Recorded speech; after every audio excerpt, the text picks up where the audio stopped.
Finalizando o arco 5 e dando continuidade, logo após Wilhelm chamar Subaru para falar sobre Kurgan, o general do Império Voláttia, que deveria estar morto há décadas, e também sobre a sua esposa Teresia, que deveria estar morta já há 15 anos, ele procede receoso com isso, mas conta para Subaru sobre a bruxa Esfinge, que participou da Guerra Demi-Humana, sendo a inimiga mais perigosa da Guerra de Lugnica, onde ele contou que ela profanou o corpo de alguns mortos, como o herói semi-humano Libre Fermi e o grande estrategista Valga Cromwell. Ela não pisou para trás ao derrubar sangue na Guerra de Lugnica. E além de Satella, ela é uma das poucas bruxas que ficou marcada na história do reino. Depois, Wilhelm o deixa na porta de entrada aonde Crush estava. Ao vê-la, Subaru descobre que o motivo de ser chamado era porque ela queria ver se ele estava bem.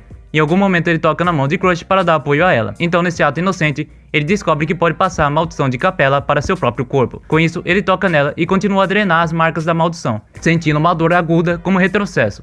Porém, Crush pede para ele parar, pois Subaru recebia 10 vezes mais do que existia em seu corpo. Então, Subaru decide respeitar a escolha dela, e decide deixar com que ela lute com isso, já que era isso que ela queria. Então, ele se despede de Felix e Crush. Ao sair, ele conversa com Wilhelm, o qual lhe faz o pedido de não contar para Reinhard sobre a sua esposa. Ele também conta que sua esposa morreu por conta dele, já que a bênção era herdada pelo clã, e era uma das únicas bênçãos divinas que poderiam ser dadas pela família. Esse era o diferencial da bênção divina do Santo da Espada, onde poderia ser dada ou escolhida. Nisso, ele teria feito Teresia não lutar mais com sua espada. Portanto, a bênção a decidiu abandonar e escolheu Reinhard como próximo sucessor, o que a transformou em uma mulher comum na luta contra a Baleia Branca, resultando em sua morte. Ele também pede permissão para lidar com Capella.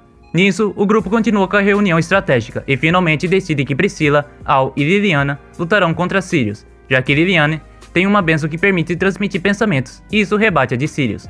Wilhelm e Garfield lutarão contra Capella, Subaru e Reinhard lutarão contra Regulus, e por último, Julius e Ricardo lutarão contra Roy Batecaitos. Subaru do começo ao fim fica como orador da reunião, e no final foi ele quem encorajou todos a seguir a retomada de Priestella. Na igreja, perto de uma das torres de controles, Emily acorda e é segurada por uma das esposas de Regulus. Ao fim, essa esposa sai de lá, e Emilia repara que estava nua. O que acontecia era que uma preparação para o casamento estava por vir. Logo, ela é recebida por Regulus Talarico, já preparado para se casar, e tenta forçar a se casar com ele. E o canalha ainda vem com uma pergunta bem irritante. Ele pergunta para Emilia se ela é virgem. Para ele, essa é uma pergunta bastante importante. Então ele decidiria qual era o destino dela a partir daí, ao reparar que ela não sabe o que virgem significava. Nisso, ele fica todo alegre e mais excitado ainda para se casar com ela. Com isso, ele chama sua esposa número 184. Sim, Regulus chama suas esposas não pelos nomes, mas sim por números, e pede para que ela ajudasse Emilia a se trocar. Foi a número 184 que explicou para Emilia sobre Regulus. Depois de se trocar, Regulus acompanha ela até o altar. A número 184, naquele instante, interrompe Emilia, que estava para soltar algum tipo de discurso que não deveria ser dirigido a ele. Ela usa desculpa sobre pronunciamento de Subaru para fazer com que Regulus não ouvisse a Emilia. Regulus fica irritado pela intromissão e tenta matá-la, mas então Emilia percebe essa vontade assassina e a salva. Logo, Regulus pede para que ela termine as preparações e vai embora. Emilia contesta em protesto a ação das outras esposas de ignorar tudo o que acontecia. Nisso, a número 184 nos revela que Regulus já possuiu 291 mulheres. Destas, 238 já faleceram, portanto, haviam apenas 53 restantes. Depois que a número 184 avisou para não contestar Regulus, ela preparou Emilia para o casamento. Ela leva então Emilia para uma cerimônia arranjada. Nisso, ele diz amá-la, mas Emilia não perdoa e o recusa, dizendo que não vai amar alguém que ela não queira, sendo contrário ao poderoso inimigo Regulus, que logo enfureceu-se de raiva. Nisso, ele tenta a machucar. Porém, antes disso, a porta é chutada, voando em direção a Regulus, que não recebe nenhum dano, mas nisso, eles percebem a entrada triunfal de duas pessoas. Ali estavam Reinhard e Subaru, se apresentando e prontos para atacar. Subaru então diz, desculpe, sou contra esse casamento e pretendo levar a noiva comigo. Reinhard no mesmo instante tenta puxar sua espada da bainha, mas a espada sagrada não identifica Regulus como digno. Portanto, ele não pode a usar. Quando os dois estavam para começar a luta, Regulus os ameaça dizendo que ele mataria suas esposas se movessem. Emilia aproveita a chance e cria uma parede grossa de gelo para tentar protegê-los. Então, congela os pés de Regulus e também levanta uma espada de gelo contra seu pescoço. Infelizmente, Regulus sai do ataque congelante de Emilia como se não fosse nada e a pega erguendo pelo pescoço. Nesse caso, ele propõe para Reinhard um acordo, onde ele deve aceitar ser morto por ele sem se defender, em troca da liberdade de todos os reféns. Regulus tira vantagem e joga um corte de vácuo no ar, dividindo Reinhard no meio, e por fim, conseguindo matar Reinhard. Em seguida, Subaru se enfurece e tenta atacar Regulus, mas é impedido por uma voz chamativa. Para a surpresa de todos, Reinhard se levantou, sem nenhuma ferida aparente mais. Aquela era a proteção divina da Fênix, que o permitia reviver uma vez depois de um certo tempo. Regulus fica sem poder evitar que Subaru resgatasse a esposa 184 que estava também de refém, utilizando seu chicote, e Emília aproveita para chutar a espada de gelo até Reinhard. Reinhard então aplica um golpe poderoso, acertando Regulus e o enviando para longe e destruindo toda a catedral. Assim, Regulus sai voando em direção a uma das montanhas, mas então ele já fica de pé novamente, dando continuidade à luta. Enquanto os dois brigavam, Subaru e Emília tentam evacuar as esposas, mas as esposas não querem sair, pois elas ficam com medo de que Regulus poderia fazer alguma coisa com elas, e elas não estavam confiantes de que Reinhard conseguiria o matar. Deixando as esposas por hora, Subaru e Emília se juntam à luta contra Reinhard. Naquele instante, Regulus estava lançando seu ódio a todos, mas Reinhard não leva a sério nem a um segundo. O agarra pelo tornozelo e balança para todos os lados, o socando em prédios e em construções. Logo, o leva para os céus. Ele o gira pelos ares e depois o joga em um dos canais de Pristela. Assim, Emília congela o canal onde Regulus estava, mas nada surge efeito. O miserável sai ileso, e nisso até um dragão de água ataca Regulus, que estava ali por perto. Porém, sua mandíbula não consegue fechar sua boca, então Regulus corta o dragão em dois. Reinhard pede para Emília criar uma lança de gelo, e ela o faz, e ele joga em direção a Regulus. Nisso, eles descobrem que existe uma parede invisível em torno de Regulus. Reinhard decide ganhar tempo para Subaru descobrir sua fraqueza, e logo ele decide usar sua espada. Porém, não consegue ainda tirar da bainha. Regulus lança o ataque de vento que acerta a perna de Reinhard, o fazendo se ajoelhar. E então, Emília tenta criar um céu de estacas e gelos, mas nada ainda acontece com Regulus. Nisso, Regulus ignora todos os ataques e caminha em direção deles. Enquanto isso, Julius e Ricardo se encontram com Roy e suas provocações. Eles se preparam para atacar o anão e eles vão em sua direção ao mesmo tempo. Enquanto isso, Wilhelm luta contra Teresia ferozmente, mas nenhum dos dois são inferiores, e é uma luta justa. Ambos conseguem desferir o ataque final, mas não conseguem realmente finalizar. Wilhelm fica receoso quando o capuz de Teresia cai, revelando seu rosto, fazendo com que o demônio da espada recuasse, o que cria uma abertura em que Teresia o chuta e o desarma. Ela tenta finalizar, mas ele se enfurece e desvia de seu ataque, recebendo apenas um corte em seu ombro. Nisso, ele vê que era realmente Teresia, e assim, ele decide que agora, ele dará um fim para ela. Nesse mesmo instante, Garfield é expulso da prefeitura, onde ele foi atrás de Capela, tendo sido jogado por Kurgan, de 8 braços, que agora era seu oponente, e Garfield, que lutava contra ele ferozmente. Garfield então usa sua proteção divina da terra para atacar de formas poderosas. Ambos se atacam ferozmente, porém Kurgan parece estar vencendo Garfield em uma vantagem. Enquanto esses embates acontecem, Subaru e Emília fogem de Regulus, congelando e deslizando pelo canal. Assim, os ataques de Regulus destroem todas as casas ao redor. Reinhard aparece curado por agora, porém não foi ele quem os fez. Foram os espíritos do vento que vieram até ele e o curaram, já que Reinhard não pode usar magia de nenhuma classe. Reinhard continuou jogando para longe, o batendo no chão, porém nada adianta contra a invencibilidade de Regulus, e os dois ficam nessa luta inacabável. Subaru então se lembra da história por trás da estrela Regulus e pede para Reinhard verificar se o coração dele ainda estava funcionando.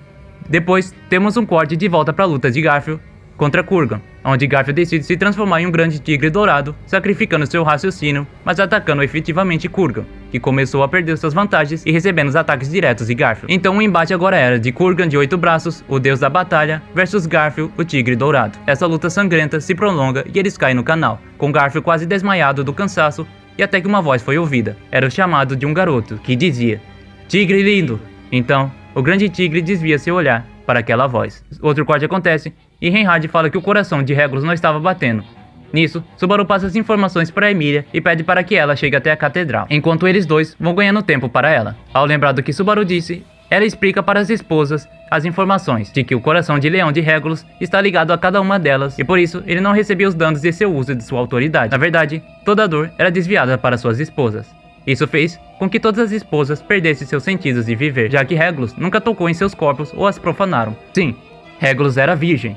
Mesmo desses 400 anos, ele continuou virgem. Porém, ao saber que seus corações foram maculados, elas se despencam, vendo que nem nisso elas tiveram liberdade. Enquanto elas pensavam em uma maneira de se livrar dele, elas pretendem então cometer um suicídio coletivo para se vingar dele e o deixar vulnerável. Isso faz com que Emília as contrarie e dá esperanças a elas. Então, a número 184 se apresenta como Sylphie e a apoia, e elas decidem fazer um plano arriscado, onde Emília congela todas as esposas, parando seus sinais vitais, impedindo a ligação de seu coração. Nisso, é demonstrado para nós que Subaru já conseguiu enrolar Regulus por 10 minutos, utilizando seu chicote e provocando ele. Regulus até se gaba e revela o funcionamento do seu coração de leão, já que ele não acredita que Subaru conseguiria o vencer. Com isso, Subaru descobre que poderia existir um coração único e verdadeiro de Regulus, ligado a apenas uma de suas esposas verdadeiras, dentre todas as 53. Foi quando ele percebe que Emília congelou todas elas, e ela chega para contar para eles sobre os detalhes. Ao ver que Regulus ainda era capaz de usar sua autoridade contra Reinhard, eles perguntaram se haviam se enganado, mas então Emilia pensa e percebe que ela estava com o coração original de Regulus, já que ela ainda era considerada a esposa dele. Então, Subaru pensativo decide usar suas mãos ocultas em Emilia,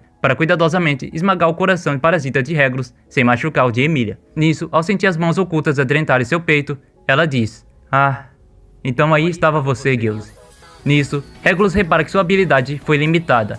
Então, Emilia chuta para longe, o jogando na lama para demonstrar seu pedido de divórcio. Feito isso, Regulus fica incapaz de usar sua autoridade em seu potencial máximo. E agora, toda vez que ele usa para se proteger, seu coração para, pelo tempo que ele utiliza sua autoridade de invencibilidade. Ele implora por uma batalha justa, 1 contra 1, no qual Subaru concorda, porém, não é Subaru que irá enfrentá-lo, e sim Reinhard. Reinhard, então, acerta ele tão poderosamente que faz com que Regulus vire um foguete e decole para o céu. Então Reinhard pula até lá em cima, o chuta até o chão perfurando o solo. Agora, sem ter como revidar e cheio de ódio, ele jura vingança contra todos eles, enquanto ele cai em uma velocidade absurda de encontro com o chão. Apenas um impacto direto é pressentido e ele quebra cada um de seus ossos e membros. Sua carne vermelha se espalha por toda a terra, transformando o solo de lama em um tom avermelhado. E ele ainda estava afundando na terra sem parar. Porém, graças à sua autoridade, ele ainda vivia, mesmo seus órgãos revirados e jorrando para fora, enquanto ele persistia em sair daquele buraco de terra em que ele foi enterrado vivo. Ele usava sua autoridade para livrar sua dor e conseguia cavar para cima. Ele cavou e cavou até que se encontrou com um canal de água. Desesperadamente, ele variou sua autoridade para respirar, fazendo com que seu coração parasse e ele aos poucos se afogasse com a lama. E ele entrou em um loop interminável de insuficiência cardíaca e afogamento, onde Regulus morre afogado, agoniando de tanta dor, embaixo do canal de Priestella. Pouco tempo depois, Subaru e Emilia voltam para libertar as esposas do congelamento, mas Subaru sente um objeto negro misterioso adentrando seu peito. Então descobrimos que Subaru absorveu mais uma autoridade. Naquele momento, Subaru ganhou a autoridade da ganância. 30 minutos antes de Regulus ser morto, Capella tinha invadido a prefeitura. Otto e Anastácia se encarregavam de passar as informações pelo espelho de comunicação que cada um havia levado, e Otto havia sido encarregado de pegar o livro da sabedoria. Anastácia tentava se comunicar, mas o espelho não funcionava por influência de Capella, revelando que o espelho também era de origem de algum tipo de bruxa, e que Capella sabia dessa informação, por isso ela conseguiu mexer na estática e no sinal do espelho. A Anastácia estava se disfarçando naquele momento de Crush, para tentar encontrar uma resolução para a cura de Crush, enganando Capella quando ela decidiu invadir aquele local. Mas Capella, ao invadir a prefeitura, e mesmo vendo aquilo discutindo com Félix, mostrou que não iria contar de forma alguma, mas eles já planejavam que isso pudesse ocorrer. Então, derrubaram ela do 4º andar da torre, em um tipo de armadilha. Por lá, quem surgiu para lutar contra ela foi o próprio Aldebaran. Ela se transforma em Priscilla para tentar enganar Al, da mesma forma que ela havia feito para tentar provocar Félix, se transformando em Crush. Al ignora a aparência e a ataca, criando um campo com sua habilidade misteriosa, o qual ele a chama de seu território. Dentro dele, ele usou magia básica de terra, ergueu paredes e abusou ao máximo dessa magia para atrasar Capella, que não estava gostando disso, e mesmo se transformando em outras criaturas, não conseguia acertar o irritante Al. Al, nessa luta contra ela, já conseguiu até arrancar sua cabeça e destroçar seu coração, mas de maneira alguma, ela morria. Na verdade, ela sempre rejeitava a morte e se regenerava. Nisso, ele é jogado em um dos canais quando ela se transforma em um dragão negro. Ele então atrai cada ataque dela para cada pilares da torre, fazendo com que tudo desabe em cima deles. Al então foge pelos canais, enquanto Ferris e Anastácia também conseguem fugir. Todos saem machucados e feridos dali, mas no fim eles conseguem se encontrar, e Capella então acha aquilo entediante e vai embora. Al então repara que Anastácia havia sido possuído pelo espírito da raposa Equidona, que se transfere para tentar salvar a vida de Anastácia. No mesmo instante, a luta de Garfield continuou em uma última sessão. Garfield reparou que ele havia caído depois de ter sido lançado pelo canal em um refúgio conectado onde ficavam os refugiados. Lá naquele refúgio estava seu irmão Fred, e na fresta da parede derrubada, eles observaram então os dois guerreiros. Kurgan se levanta e ataca Garfield, que já não estava mais em sua forma bestial. Assim, Garfield decide dar um basta a tudo isso, ao som de todos os sobreviventes gritando seu nome, e principalmente por seus irmãos. Garfield fica em êxtase àquela luta sangrenta. Então os dois começam novamente uma luta incessante. Golpe após golpe, não parava um segundo, e mesmo assim, Garfield estava enfraquecido. Os golpes continuavam e os gritos ficavam mais fracos. Pelo menos, Garfield não os conseguia ouvir direito. Socos criavam ondas de choque, e socos a partir de socos faziam com que Garfield perdesse a consciência.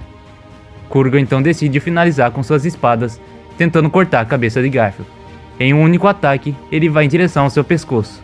Porém, O jovem Garfield estava com um de seus escudos que haviam sido quebrados pelo impacto do monstro.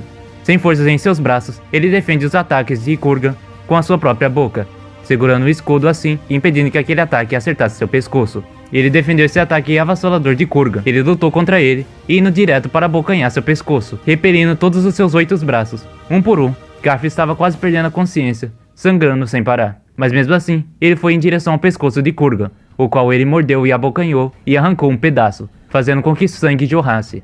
Então, Garfield cai no chão. Kurgan decide então olhar para aquele garoto de forma imóvel, e diz pela primeira vez, quebrando o silêncio que Kurgan carregava. Ele diz para o garoto Garfield: extraordinário.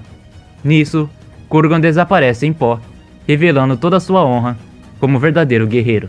Depois de ter sofrido um ataque mortal como aquele, os sobreviventes então resgatam Garfield e começam a cuidar dele. Depois desse embate, e finalmente Kurgan ter sido derrotado, Priscila se dirige à torre atrás de Sirius. Junto, ela leva Liliane. A musa se recusa em tentar algo, assim ela fica cada vez mais insegura do que fazer. Mas no final daquilo tudo, Priscila então decide beijá-la para de alguma forma acalmá-la, não sei como isso funciona basicamente, mas ela dá um beijo em Liliane. Nisso, ela se dirige até Sirius e a ataca com sua espada flamejante. Sirius controla uma multidão para cima de Priscila, porém ela cria uma parede de fogos a impedindo de prosseguir. E assim, Liliane canta em cima de uma torre, livrando todas as pessoas, utilizando a sua bênção de telepatia para eliminar os efeitos de Sirius. Sirius se enfurece com essa desvantagem e destrói a torre onde Liliane ficava. Priscila então utiliza sua espada para atacar Sirius, mas Sirius revela que também possui uma refém.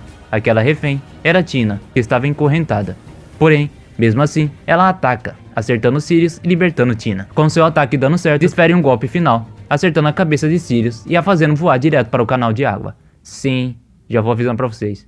Todos os arcebispos vão no final acabar naquele bendito reservatório de água. Então é repassado os momentos da batalha dos membros e sobreviventes, junto com Otto e Feld contra Lei Batekaitos. Simultaneamente com isso, Julius lutava com Ricardo em uma batalha contra Roy Batekaitos. Julius usa o Cruzel para tentar matá-lo rapidamente, mas o anão é rápido o suficiente para brincar com Julius e ao mesmo tempo lidar com Ricardo, o qual ataca Ricardo e o deixa bastante ferido. Depois desse ataque, ele chuta Julius e dá um soco, o quase o matando. Mesmo os dois atacando, não tinham chance. Ricardo então joga um grito de vento que acerta um reservatório para chover e dissipar toda aquela neblina que Roy criou ao redor. Julius então se posiciona mais sérios e caminha em direção a Roy. Eles travam uma luta inerente. Roy está em vantagem e Julius usa seus espíritos para criar uma estratégia, cercando por eles e enviando um ataque mágico, ao mesmo tempo, atacando de todas as direções o Roy. E assim também indo em direção ao Roy para tentar cortá-lo com sua espada. Então Roy utiliza a palma do exterminador, o encontro do mago e a cobra das espadas gêmeas. Todas essas magias, uma atrás da outra, aniquilando totalmente os espíritos de Julius e destruindo sua espada, o deixando indefeso para o ataque que vem a seguir de Roy. Voltando à luta entre Otto, Feld, Tom e Dina, que era um dos principais membros que ajudava na luta contra Lai Batekaitos. Lai devora cada membro que os ajudava, sobrando apenas eles. Assim, Lai tenta devorar Feld, mas Otto a salva usando sua pedra para explodir em chamas, e utiliza os dragões de água, que estavam descontrolados por causa da autoridade da ira, para atacar Lai. Assim, Otto cria uma armadilha, e fazendo os dragões atacar Lai, dando mais tempo assim para que Kiritaka fugisse. Kiritaka então, com todo o tempo que ele havia ganho, leva Beatrice já acordada para lutar contra Lai. Ela acorda graças aos cristais de mana com o reforço que Kiritaka havia guardado. Lai reconhece imediatamente por meio das memórias de Ren quem era aquela pessoa. Então, zomba da empregada de cabelos azuis.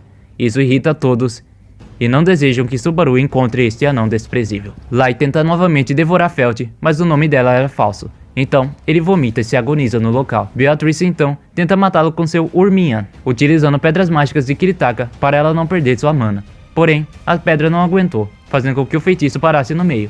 Lai então aproveita a abertura e tenta atacar Beatrice, mas ela o contra-ataca usando ainda mais pedras de mana. Ao ver que ele estava em apuros, Lei ativa sua carta trunfo, o Eclipse Lunar, se transformando em uma aberração, misturando várias pessoas que ele havia devorado em sua vida, para então derrotar tanto Dina quanto Otto, na presença de Lai, mas alguém estava controlando seu corpo. Então, a gente ouve Lai citar que Beatrice era o espírito artificial que eles estavam procurando. Ele tenta atacá-la mais uma vez, mas ela usa 2 de suas pedras restantes para cegá-lo, e então usa seu poderoso Shamak, e aproveita para curar Otto enquanto eles estavam perdidos. Então, Felt carrega um bastão que um dos subordinados havia trazido para ela anteriormente. Esse bastão era algo especial, que havia sido criado por Equidona para enfurecer Volcânica. Ela disse que aquilo era tão forte que nem mesmo Reinhard conseguia se desviar dele. Então, eles decidem seu alvo. Eles miram no cabelo de Lai e fazem com que aquela luz o persiga.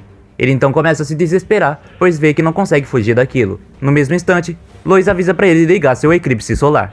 Nisso, eles conseguem escapar da explosão, diminuindo o alvo a ser atingido.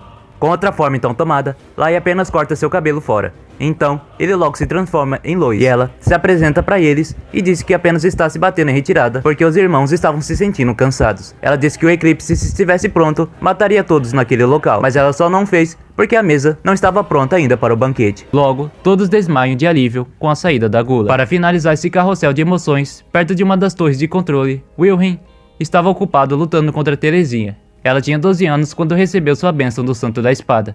Ela possuía desinteresse em ser a Santa da Espada, e herdar isso não era algo que ela queria. Quando Wilhelm tomou seu lugar, ela enfim pôde se entregar ao seu alívio.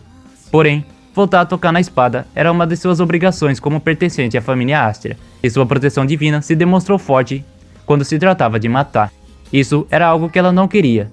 Ela não desejava ferir pessoas e nem matá-las. Mas ela nasceu Astra, e por isso ela era forçada a lutar, a treinar e se dedicar apenas à espada. Wilhelm foi a sua salvação em vida. Depois daquele jovem, vim todos os dias em seu jardim que ela criou como um lugar de paz. E quando ele a alcançou, ela não pôde deixar de se alegrar e de sorrir. Ela participou de muitas guerras e não houve descanso a ela. Mesmo depois de sua morte, ela foi obrigada a continuar erguendo sua espada. Quando ela foi de encontro com a Baleia Branca e lutou contra Pandora, seus poderes haviam sido naquele momento passados para Reinhard. Ela pressentiu isso naquela época, mas não se abalou. Então, ela usou todo o seu treinamento e conhecimento para atacar a jovem pálida. A luta entre Wilhelm e ela se intensificaram. Ele tentava finalizá-la, mas então ele avista Henkel com o canto dos seus olhos. Ele fica surpreso. Isso faz com que Wilhelm hesite, permitindo então que ela contra-atacasse, o ferindo na perna. Assim que Teresia vê-lo caído no chão, ela ignora Wilhelm e vai atrás de Henkel para tentar matá-lo. Henkel não sabia o porquê de sua mãe estar viva e porque ela queria matá-lo. Então, naquele momento, antes dela desferir seu ataque fatal, ele é salvo por Reinhard. Ele usa sua espada do dragão, onde eles se preparam para lutar. Wilhelm não gosta dessa intromissão de Reinhard, mas Reinhard diz apenas que esse não era o caminho da espada e que não se aplicaria aos mortos. Complementando esse pensamento, Reinhard se posiciona para atacar Teresia. Então, em um único ataque, ele consegue vencê-la. Com os protestos de Wilhelm e mesmo com sua voz trêmula, não querendo ver aquela cena cruel, principalmente na frente do seu filho. Reinhard, triste, olha para Wilhelm e diz que não importava mais, já que Reinhard já havia matado Teresia há 15 anos atrás, quando ele roubou seu poder. Ele diz que a mulher que estava à frente dele era falsa, e por isso ele não teria nenhum ressentimento. Terminando a batalha, Teresia recobra sua consciência aos prantos. Então, nos braços de Wilhelm, ela se lembra do que aconteceu antes de morrer para Pandora. Então diz a Wilhelm as suas últimas palavras, e eles dois começam a expressar seu amor um pelo outro. Ela começa a desaparecer, e sua consciência começa a desvair também. Após isso, Henkel pergunta enfurecido para Reinhard se ele estava satisfeito com o que ele havia feito, ameaçando então contar para todos seu feito cruel. Mas Reinhard não fica resoluto à sua escolha, e diz que aquilo que ele tinha escolhido era o que ele achava que era certo. Wilhelm então entende de seu lado e pede para Henkel parar de contrariá-lo. Wilhelm aceita sem reclamar da resposta de Reinhard, mas no entanto, recusa-se a conversar com ele novamente. Reinhard então apenas chama ele pelo nome, e a relação deles complicada já fica ainda mais impertinente. Aquele sentimento cruel de uma família desolada então se intensifica ao máximo. Wilhelm pede para que Reinhard deixe o centro da cidade, e ele o faz. Pouco tempo depois, Kiritaka anuncia nos altos-falantes que o culto das bruxas havia finalmente sido derrotado, levando gritos de felicidades em todos os cantos da cidade. Subaru e Emilia rapidamente retornam às construções em ruínas do centro da cidade, onde eles se reagrupam com as outras pessoas, passando um pouco de tempo com cada um deles. E no final, Subaru passa para ouvir um pouco da canção de Liliane no alto-falante. E então, ele logo visita o centro de evacuação, após discutir com Otto sobre o livro da sabedoria. Nisso, ele descobre que um dos arcebispos do pecado haviam sido capturados, então ele vai para averiguar a condição do prisioneiro. No centro de evacuação ao lado de onde ele estava, ele encontra Sirius, presa com a magia Yang, a qual a mesma que foi usada para selar Satella. Sirius aceitou conversar com ele, mas decidiu que apenas falaria com Subaru. E quando ele perguntou sobre ressuscitar a bruxa da inveja, ela disse que nenhum dos arcebispos seguia tal coisa, e que apenas seguia os mandatos do gospel, e que a maioria deles estava por seus próprios desejos e próprios ideais. Quando Subaru pergunta quais eram seus motivos, ela responde que era algo pessoal. Ela queria apenas ficar perto de Geuze. Isso faz com que Subaru pergunte o propósito do culto das bruxas, o qual ela responde que também não faz nenhum sentido, e que o culto das bruxas não tinha nenhum tipo de líder e nem mesmo um local para eles se encontrarem. Depois disso, quando Subaru estava prestes a sair, Sirius o alerta. Ela avisa para ele tomar cuidado com Gula e revela que na verdade haviam 3 membros da Gula, Lai, Roy e Lois. Ela então o pede para matá-los, pois ela achava que eles eram um incômodo para ela. Subaru então se prepara e sai rapidamente de lá, preocupado se havia outras vítimas da Gula. Nisso, ele encontra Julius no caminho, que ele rapidamente descobre que seu nome havia sido comido. Julius havia sido apagado. Ele o leva para falar com as outras pessoas, mas ninguém é capaz de reconhecê-lo, e muito menos se lembrar dele. Por mais triste que isso pareça, suas memórias apenas deixou com amnésia, mas seu perfil e sua personalidade continuava, e o seu relacionamento com Subaru ficava o mesmo. Ele conhecia as outras pessoas, e isso não parecia realmente impactar sua vida. Mas de certa forma, Julius se entristeceu ao saber que as pessoas já não se lembravam mais dele. Depois desses eventos, os membros presentes concordaram que as pessoas que foram transformadas por Capella deveriam ser congeladas, assim como foram com as esposas de Regulus. Também falam sobre as vítimas da Gula e como eles poderiam, de alguma forma, curar elas. Nisso, Anastasia sugere a Subaru para que visitassem a sábia Shaula, que vivia na torre de observação de Pleiades. Subaru então deixa isso por hora e decide então passar seu tempo com Priestella com os outros. Mais tarde, Subaru visita novamente Anastasia e diz que ele iria então para essa tal torre de Pleiades e que ele levaria 5 pessoas com ele. Além dele, seria Emilia, Beatrice, Anastasia e Julius. Anastasia pergunta o porquê de Equidona não está inclusa, então Subaru revela que ele sabe que Anastasia em sua frente não era a verdadeira Anastasia, e sim o espírito artificial de Equidona, que ainda estava no controle total de seu corpo. Eles então discutem a situação, e ela revela que é incapaz de deixar o corpo de Anastasia, e por isso sugeriu de irem à torre de Pleiades, para tentarem buscar algum tipo de resposta. Ao fim, a gente pode ver que caminhando em Priestella, eles jogam conversas fora. Por fim, conseguem alcançar a paz depois de tanto tempo, depois da expulsão dos arcebispos, e por fim, conseguem se levantar depois de tanto caos. Mas o único modo deles realmente conseguirem informações o suficiente para ajudar todos ainda estava em um tal lugar. E essa era a torre de Pleiades. Subaru então cria um novo pensamento em sua mente.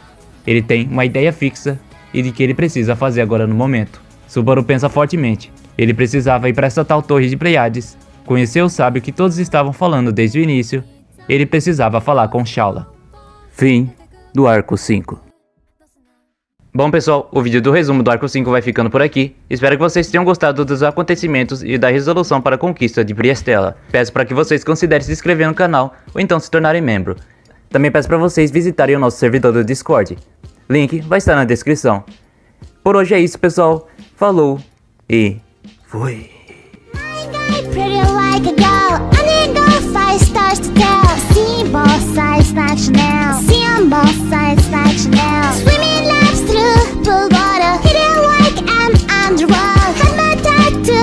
Shibuya, always think of the underworld.